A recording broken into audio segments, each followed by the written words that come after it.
Hey, it's Dr. Dale with 5 reasons why we have to stop telling people to just get over it when it comes to the death of a loved one. Number 1, we all grieve differently.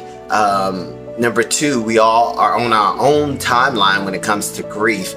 Some people grieve for 1 year, 10 years, 20 years, but that's their process. And that leads me to number 3.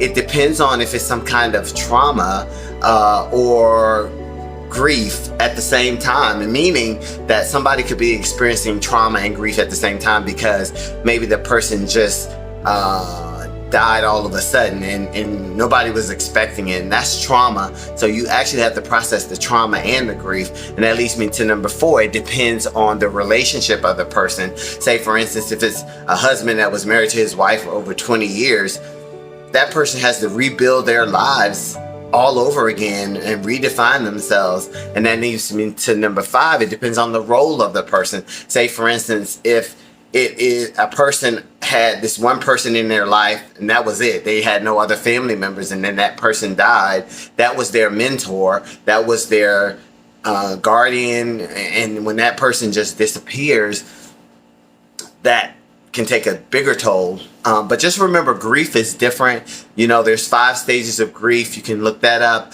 but everybody goes through those stages and it goes back and forth, and the length of that depends on you and your circumstances. Just remember that, and that's my tip.